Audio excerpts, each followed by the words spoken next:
آئینی بینچ اگر وہ ہے تو تو ہم غیر آئینی ہیں. اسی لیے میرے منہ سے بھی غیر آئینی نکلا. وہ غیر آئینی تو نہیں ہے, وہ مطلب آئینی بینچز کے علاوہ بینچز ہیں. بھائی ہم نہیں کہہ رہے. عمران خان صاحب کی ٹویٹ آئی ہے, اس حوالے سے آپ بتائیں نا. نہیں آپ پہلے آپ بتائیں کہ وہ کوئی غلط بات ہے. سر یہ میں بتاؤں, یہ خالاؤں کی سازش ہے کہ پھپھیوں کے خلاف لطیفے بنائے جاتے ہیں اور ساری پھپھیوں کو مرد الزام ٹھہرایا جاتا ہے. آپ کسی پھپھی سے ذرا پوچھیں کیا وہ بھی ایسا ہی فیل کرتی ہیں؟ حکیم رانا ثناء اللہ صاحب ڈیل کریں گے آپ کے خیال میں؟ شہباز شریف ڈیل کریں گے آپ کے خیال میں؟ اسحاق ڈار ڈیل کریں گے جن کے حوالے سے؟ مسئلہ پولیٹیکل پارٹیز کے اکٹھے ہونے سے ہی حل ہونا ہے.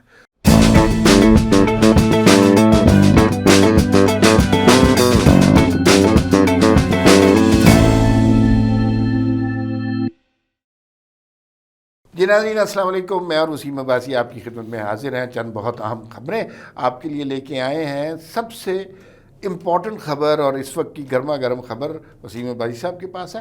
آئینی بینچوں کے حوالے سے اچانک کچھ معاملات ٹھیک ہونا شروع ہو گئے ہیں, کچھ کارروائیاں شروع ہو گئی ہیں, کچھ اجلاس, کچھ میٹنگ, کچھ یہ وہ. اور منصور علی شاہ صاحب نے بھی کچھ دبے سے لہجے میں اعتراض کیا. وہ کیا معاملہ ہے اس پہ بات کریں گے.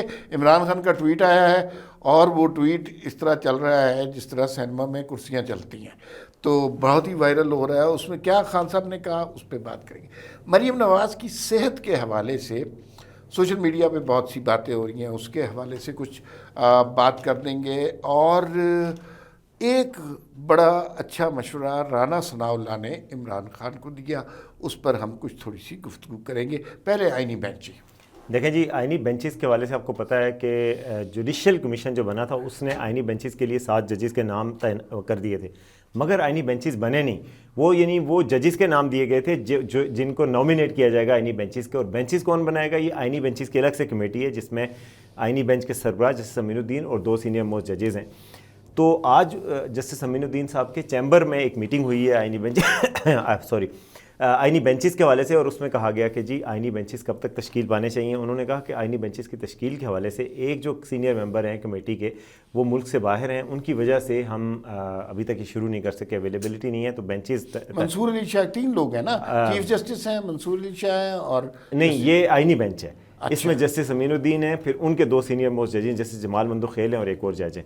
تو یہ آئینی بینچز کی الگ سے کمیٹی ہے پریکٹس اینڈ پروسیجر. تو اس کمیٹی کے ایک ممبر کی موجودگی نہ ہونے کی وجہ سے وہ تو نہیں ہوا, مگر اسکروٹنی کا انہوں نے رجسٹرار کے ذمے اور کچھ آفیسرز جو ہیں جوڈیشل جو وہاں پہ آفیسرز ہیں سپریم کورٹ کے, ان کے ذمے لگا دیا گیا ہے کہ جی آپ اسکروٹنی کریں کہ کون سے کیسز آئینی بینچز میں لگیں گے, کون سے غیر آئینی بینچز میں لگیں گے. بڑا مزے کا ایک کامنٹ ہے منصور علی شاہ کا. انہوں نے آج کہا کہ بھئی آئینی بینچ اگر وہ ہے تو ہم غیر آئینی ہیں. اسی لیے میرے منہ سے بھی غیر آئینی نکلا. وہ غیر آئینی تو نہیں ہے, وہ مطلب آئینی بینچز کے علاوہ بینچز ہیں. بھائی ہم نہیں کہہ رہے, خود جج صاحب کہہ رہے ہیں. اچھا, اس سے اندازہ یہ بھی ہوتا ہے کہ ججز کو بھی بہت انتظار ہے شدت سے کہ آئینی بینچز بنے. انتظار کے علاوہ تھوڑی سی مجھے لگتا ہے جلن بھی ہے نا. آپ کو لگ رہا ہے؟ آپ کو لگ رہا ہے, مجھے نہیں لگ رہا. نہیں, انہوں نے کہا کہ یار اگر وہ آئینی ہے تو ہم بھی یہاں بیٹھے ہیں اپنی طرف سے انصاف کرنے, تو ہم غیر آئینی ہیں. کچھ تھوڑا سا یعنی طبیعت میں وہ ذرا سا آیا ہے کہ اس میں مذائقہ ہے.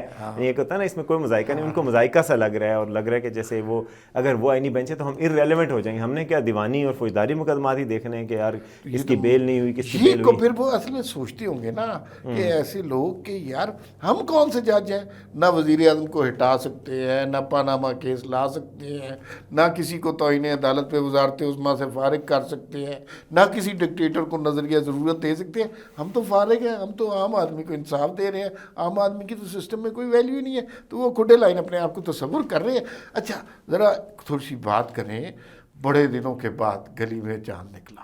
عمران خان صاحب کی ٹویٹ آئی ہے, اس حوالے سے آپ بتائیں نا. نہیں آپ پہلے آپ بتائیں کہ وہ کوئی انہوں نے اعلان کیا ہے کہ جی میں کال دینے لگا ہوں. پہلی بات تو یہ ہے, ملک میں امن, سکون, آشتی, ٹرینکویلٹی, پیس, یہ سارے مضمون چل رہے تھے. پاکستان جیت بھی رہا تھا اور لوگ خوش بھی ہو رہے تھے, سیلیبریشن کا ماحول تھا. اور ایسے وقت میں بہت ضروری تھا پی ٹی آئی کے لیے کہ کوئی شخص آ کے سارے میلے میں کھنڈت ڈال دے اور ذرا معاملات کو خراب کر دے. تو عمران خان صاحب کی صحافیوں سے ملاقات ہوئی اور انہوں نے وہ سارا کام کیا جو شادیوں پہ پھپھیاں کرتی ہیں. تو خیر نہیں یہ مناسب غلط بات ہے سر. یہ میں بتاؤں یہ خالاؤں کی سازش ہے کہ پھپھیوں کے خلاف لطیفے بنائے جاتے ہیں اور ساری پھپھیوں کو مرد الزام ٹھہرایا جاتا ہے. آپ کسی پھپھی سے ذرا پوچھیں کیا وہ بھی ایسا ہی فیل کرتی ہیں؟ میں نے ایسی پھپھیوں سے ملا ہوں. کیوں نہ پوچھوں نہیں وہ غلط ہوگا, وہ غلط موقف ہے. ایک صحافتی اخلاقیات کا تقاضا ہے کہ پھپھی سے موقف لیا جائے, اور پھپھیاں بتاتی ہیں کہ سب سے زیادہ ان کو اپنے بھائیوں کے بچے اچھے لگتے ہیں. تو یہ ماؤں نے سازشیں کی ہیں چونکہ ہم مادری زبان سمجھتے ہیں, اور ماں کہتی ہے کہ میری جو بہنیں وہ اچھی ہیں اور جو باپ کی بہنیں وہ بری ہیں. اس لیے میں اس پہ بہت اعتراض کرتا ہوں. آئندہ اپنے پھپھی نہیں کہنا, جو مرضی کہ خان صاحب کو, لیکن پھپھی نہ کہ ناراض پھپھی نہ کہ. اس کا مطلب ہے کہ آپ کی خالہ نے آپ کو صحیح سبق نہیں پڑھا, صرف یہ مسئلہ. اچھا عمران خان صاحب نے کہا جی کہ اب کارکن, جیسے پہلے کہتے تھے نا کارکن زمان پارک پہنچے افطاری شروع, تو اب انہوں نے کہا ہے کہ کارکن زمان اب تیاری پکڑے, اب میں مارچ کی تاریخ کا اعلان کروں گا. اور پھر انہوں نے کہا کہ ہم نے جو سوابی میں اپنا مینڈیٹ دے دیا, فیصلہ کر دیا. سیریس بات اس میں یہ ہے کہ عمران خان کسی ڈیل کے انتظار میں لگتے ہیں. بہت دنوں میں سے وہ خاموش ہیں. سوابی کا جلسہ آپ کو تو پتہ ہی ہے بالکل پھسپھسا سا رہا, کوئی ایسی کارروائی نہیں ہوئی وہاں پر. اس سارے عمل کے دوران اب پارٹی کو بھی الائیو رکھنا ہے نا, تو ایک بیان دے دیا کہ اگلا مارچ میری مرضی سے ہوگا اور یہ سب کچھ. حالانکہ اب کارکن مارچ میں انٹرسٹڈ نہیں ہے, لیکن سوشل میڈیا پہ وہ بہت زیادہ ٹویٹ وائرل ہو رہا ہے, اس کی یہی حقیقت. لیکن آپ جو ڈیل کی بات کر رہے ہیں, رانا ثناءاللہ صاحب کا کل میں بیان دیکھ رہا تھا کہ انہوں نے کہا کہ جی ڈیل ان سے کسی آرمی چیف نے بات نہیں کرنی, ان سے بات اگر انہیں کرنی ہے تو ہم سے ہی کرنی ہے. وہی بات بالکل. تو پھر ڈیل کیا, یعنی کہ یہ لوگ تو ڈیل میں نظر نہیں آ رہے. رانا ثناءاللہ نے ڈیل کر دینی ہے عمران خان صاحب سے آپ کے خیال میں؟ ایسی حکیم رانا ثناءاللہ صاحب ڈیل کریں گے آپ کے خیال میں؟ بالکل. شہباز شریف ڈیل کریں گے آپ کے خیال میں؟ اسحاق ڈار ڈیل کریں گے جن کے حوالے سے؟ تو ڈیل تو اگر ہونی ہے تو ادھر سے تو کبھی ہوئی نہیں ہے ڈیل. نہ عمران خان نے کبھی ان سے ڈیل کرنی تھی, نہ انہوں نے ڈیل کرنی تھی. تو رانا ثناءاللہ کی بات سمجھ آئی آپ کو؟ جی مطلب اس حکومت کی تو اتنی کیپیسٹی نہیں ہے کہ یہ این آر او دے سکے. انہیں جب این آر او ہونا ہے انہیں پتہ بھی نہیں چلنا, ان کو اخبار سے ہی پتہ چلنا ہے کہ این آر او ہو چکا ہے.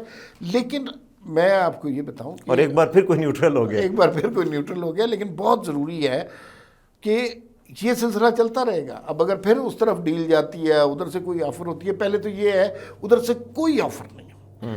عمران خان جو مثلا یہ بڑی ولولہ انگیز قسم کی ٹویٹ کر رہے ہیں, لیکن جو صحافیوں نے ملتے ہیں وہ بتاتے ہیں کہ وہ ایسے کوئی ولولہ انگیز نہیں ہے. ڈپریشن ہے, مایوسی ہے, پریشانی ہے, کیونکہ جیل انسان کو کھا جاتی ہے. اتنا عرصہ جیل میں رہنا اور اتنا کھلا آدمی, مطلب اس نے تو بہت ہی کھلا نا, ہر طرف گھومتے پھرتے رہے ہیں خان صاحب نا, ہر علاقے میں گئے ہیں, ٹریول کیا ہے نا. انہوں نے کہا میرے سے زیادہ جانتے ہی کوئی نہیں نا, تو انہوں نے گھومے پھرے ہیں اور اب انہیں آپ نے قید کر دیا ہے. تو یہ بڑی مشکل صورتحال ہے. اس صورتحال میں اگر وہ آپ یہ میسج دے رہے ہیں کہ انہوں نے حوصلہ نہیں توڑا, تو جیل انسانوں کے حوصلے کو بہت توڑتی ہے.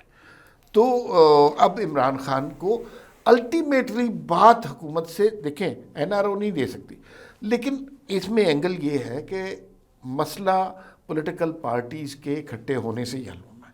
ہم پہلے بھی کہتے رہے اور میں آج بھی یہ سمجھتا ہوں, اگر عمران خان کسی سٹیج پر اتفاق کر لیں کہ پیپلز پارٹی اور مسلم لیگ نون سے گفتگو کریں, ایک میثاق جمہوریت عہد جدید کا بھی کر لیں, تو معاملات بہتر ہو سکتے ہیں. بالکل, یہ تو لگ رہا ہے. اچھا اب آتے ہیں اس خبر کی طرف جس کا سب کو بڑی سب نے سنا. وہ خبر ایک چلی یوٹیوب سے آئی, ہمارے دوست ہیں شاہد اسلم, انہوں نے کہا جی مریم نواز کی جو ہے صحت کافی خراب ہے, اور کوئی کینسر کا ذکر بھی کیا کہ تھائرائڈ کا ان کا شاید کینسر ہے. اس حوالے سے خبریں گردش کر رہی تھی. ہم نے ویسے نون لیگ کے سینئر لوگوں سے پوچھا تو انہوں نے کہا کہ جی ایسی کوئی بات نہیں ہے, ربش, اور ان کو کہا کہ ہاں یہ ربش نیوز ہے.